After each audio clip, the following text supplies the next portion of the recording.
Nice. Yeah. So, so basically I just, I've done production in Asia for, my real job. Which is? So I've always been an apparel manufacturer. Okay. I owned one of Orange County's largest apparel factories for a long time. And then when I sold that, my parents own a running apparel brand called BOA. And so when I sold the factory, they said, hey, we don't really want to work as much. Would you come back and help run the show for us? So Right. I've been doing that now for about 5 years, running their business. So I'm used to the process. Yeah, so with the running brand, we do all of our production in the U.S. and actually since I've come back, I've moved it 100% in-house. But we do our raw materials sourcing overseas for litany of reasons. But I'm used to the notion of going overseas to source and manage things coming in. So it wasn't such a big deal for me to say, well, I actually originally tried to make them in the U.S. I do like the patriotic angle of it, but that's not the reason why you make in the U.S. To be honest, and we all, I travel a lot too, but especially for a small business, make it in the U.S., that's great, but at the same time, in order for a small business to survive, you're in the business to make money. You know what I mean? The way that I was able to grow my apparel factory into one of the biggest around was I could sit down with a controller of an apparel brand, and I could plead a case where it was actually cheaper to manufacture in the U.S. Okay. Once you factored into, cash flow, transport, cash flow, damages, because once it's here, it's yours. They're not taking it back. Right. So and then also you have to have a staff to manage it overseas. You're sending them overseas multiple times a year. Once you take all those line items on the balance sheet and you can remove them, and you say make in the U.S., it's not that much more expensive to make it here. Plus, it's fast. That's good stuff. Plus, it's faster. Plus, you can easily be on site. You have more control. You can. So that's why when I originally came back to the family business, I said, okay, everything's got to be made here, and I was managing groups of contractors in the local area. When I said, well, the reason I'm doing that is because of speed and control. I can have even more speed and more control if I move it all in-house. So it took about 2.5 years, and I was able to sort of phase out all of our contractors and move it in-house.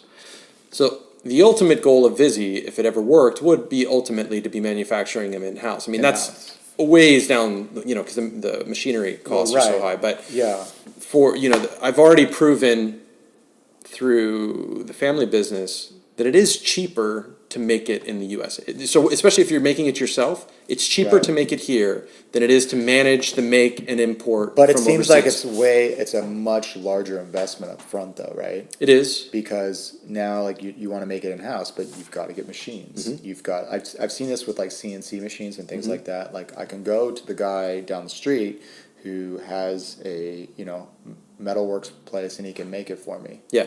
But I'm like, damn, if I was moving enough product, it would make sense for me to purchase a machine for myself and just do it then. If I could get to that point of moving enough inventory. That's exactly right, and that's exactly what I was doing with the local contractors, was getting us to a point to where we could slowly, the first thing I did in-house was I created a sample room. So as we were developing new product, we can make all our samples and hone in the different prototypes and make them right now and on site.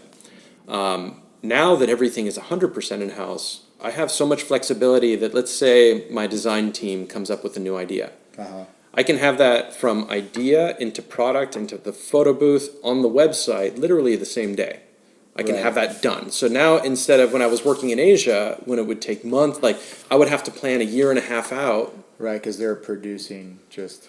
Yeah, you've got water time, you've got development time, you've got all, and it's just slower. And you have to physically go, right? You have to be there on site, otherwise you don't know what the hell you're getting. Well, otherwise now you could be doing it via FedEx, but now you've got $60 of FedEx packages going back and forth, however many times. Yeah. Whereas I can take the idea and walk out to the person who's making that product and stand with them and say, no, that's not right. Let me walk back over here and do something else and start over. And it's And there's import costs too associated with all of that too when you're going from overseas to bringing it to the U.S., right? You're paying a much different tax and it's funny, the freight stuff. to get something here is actually really, really cheap. But once you get the duties and the dock fees piled on, I mean, they're like you're paying for that ship to be at that harbor and those longshoremen to that's exactly unload right. all of that, The fees and the taxes are 10x of what the freight is. The freight is some little tiny amount to get it here, but then all the rest of the stuff piles up, and it really does. It makes it so anyone who is willing to take a look at the actual cost of production overseas will easily see that it far exceeds. No, it doesn't exceed. It is, if you were to look at it in dollars and cents, it still is a little bit cheaper in dollars and cents to produce overseas. But when you factor in the opportunity cost of I can have an idea and ship it and make that product today, the opportunity cost of sales far outweighs those savings that you have of it, because now you have. It seems that basically where you're at in the stages of business or whatever it is, really where you're at kind of justifies what or how much capital you have to start with, kind of what your strategy you're gonna do, I guess, right? Yeah, I think so. I'm not a business person, so. Yeah, I think if you take the standpoint of, you have your long-term goal. Yeah.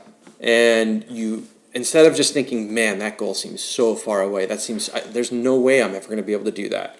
Right. But you just have the stomach to take a step towards that goal. Right. And just be happy that you made that step, and then the next step, suddenly, after X amount of time, you realize that, wait a minute, that goal isn't actually that far away.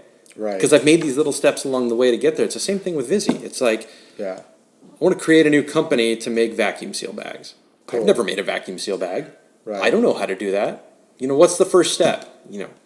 Google how to make vacuum seal bag. And now you've made a step. And now you have a little bit of information that gives you a little bit more confidence to take that next step.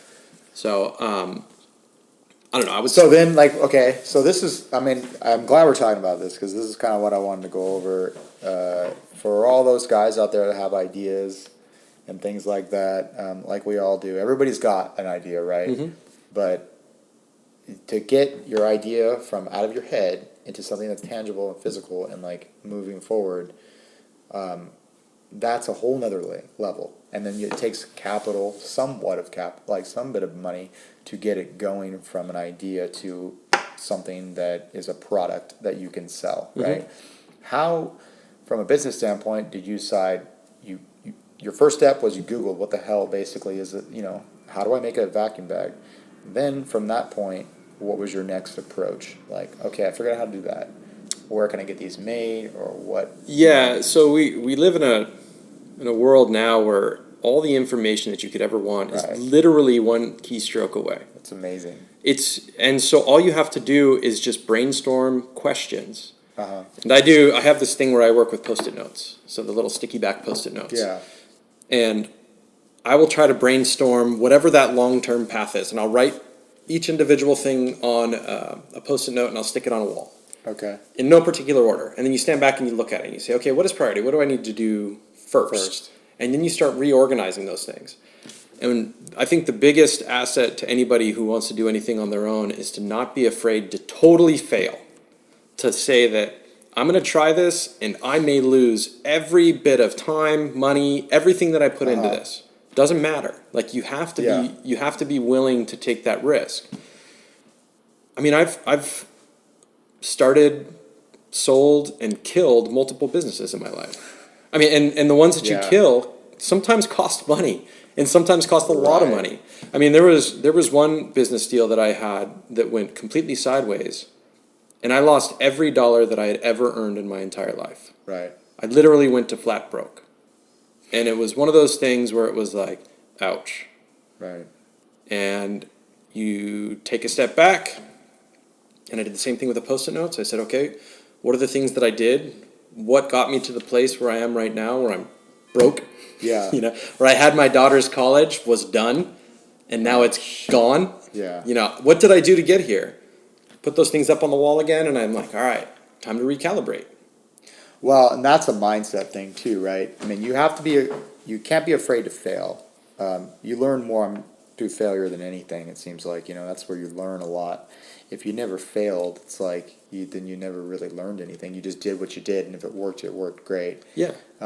When you fail, it forces you to take a step back, unless I'm gonna get on my tangent. Unless you're a victim, then you go, poor me. Yeah. But if you are someone that, you know, is always hungry, I guess, or just has a good mentality, take a step back and look at what you did and learn from it, and then develop another approach. I mean, it's like fighting. I talk about fighting because I used to fight or whatever, and it's like, if you go and get your ass kicked, right? Because it's going to happen. I mean, everybody's had their ass kicked. I don't care who you are, it's going to happen. Like, you know, all the great ones, they've had their guy. It might have been at the top, but they've had their guy, right? You take a step back and like, what did he do that worked that I didn't do? Right. So then you go back to the drawing board on Monday and you start working at it. You don't get your ass kicked and then take your ball and go home. That's exactly right. You know, and that's fighting. That's anything in life. It's like, that's what you tell your kids all the time. I'm big on history. Like, I love listening to history podcasts, reading books on history. And the one thread that flows through all history is that history is made by people who are unwilling to say no. Right. That are unwilling to get, you know, beat down and stay down. They just say, you know, they're willing to get beat down. Yeah. So they do have the willingness for that to happen. Well, but they're willing to die. They do not have the the willingness to say that this is the end. Right. And I think that, you know, obviously you can't compare. It's going against the status quo. Yeah, you can't compare business ownership to like society creation, right? But you do have to have that idea of, I will try, and I know that there is a very strong and in reality in the business world there's far more of a possibility that you will fail than you will succeed. Right. That is the reality. Yeah. But if you're willing to try it, eventually you may find something that works. Right. And if you do that, and if you do find something that works, then you know, necessarily should be paid handsomely for it. That's the way that I see the world. I mean, how many times you sit back and you're like, oh, shit. Well played, sir. Yeah. I cannot believe you came up with that, you know? Yeah. And it's like, I mean, I kind of even felt like that with the Vizi Bags. I was like, oh my God. Everybody I've shown them to. Everybody I've shown them to is like, oh yeah, why didn't I do that? Like, originally I was thinking, like, honestly, my original thought when I couldn't find them online was, I better go buy some construction paper and stick some things of construction paper in there. I tried it, and it actually ruined the meat that was inside because it carried some sort of bacteria. Dye or something. Exactly. And I'm like, all right, that's not going to work. So what's the next thing that I can do? Okay. Like, you know, so the next thing was these bags, and you know, everybody that's seen it was just like, oh yeah. Well, it's even like this whole podcast crap, right? Like, the first one, my buddy was like, to be honest, bro, I couldn't listen all the way to the Boz one because the audio was so bad. And I said, okay, that's good. That's good. I need to know that. I said the same thing to Cheryl on the way down here. Yeah. I said, the one with... And it doesn't hurt my feelings. The one with you and John... Yeah. There was a lot of the times when you were too far away from the mic and I couldn't hear anything that you were saying, and there was a noticeable difference between that one and the one with Boz. You could tell that you had learned and that you had started to enunciate and you had started to... And the problem with the Boz one is that it was via... He's in South Africa, you know. So it was like, okay, before I do another one over the phone or something, I got to figure out how to do that. Yeah. So right now I'm going to focus on this, and I'm going to put that question like a sticky. I'm going to put it over here, and we're going to address that later. Yeah. But like, okay, so, and that's just it. You just, as you do it, it gets better and better and better. Yeah, you're constantly, as an entrepreneur and a business owner, you're in a constant mode of putting out fires. Right. As a CEO and an owner, you can never let anyone know that there are fires all over the place. Because Right. you can't. You just can't tell them that. That's how it is. Leadership's like that. That's how it is. So you've got it with those Post-it notes, whether metaphorical or real. Like I use the real. burden of leadership is what we call it at West Point. It's right. like, You just have to prioritize. Yeah. And you can't let any of it beat you calm. up. Yeah. Yeah. That's the biggest thing. And as soon as that you lose your calm is the moment that you know that, wait a minute, time to back up. Right. Time to stop for a minute, recalibrate, and get back to the calm and get back to prioritizing which fire needs put out first. Right. Yeah, I mean, it was kind of like, you know, obviously trying to monetize or make money off stuff. And it's like, okay, well, once I start making money off stuff, how do I got to do like my taxes and stuff. And it was definitely one of those like, slow down here. Yeah. Let's just slow down. First things first. Yeah, we start worrying about like making this business into an official business, not a hobby. Well,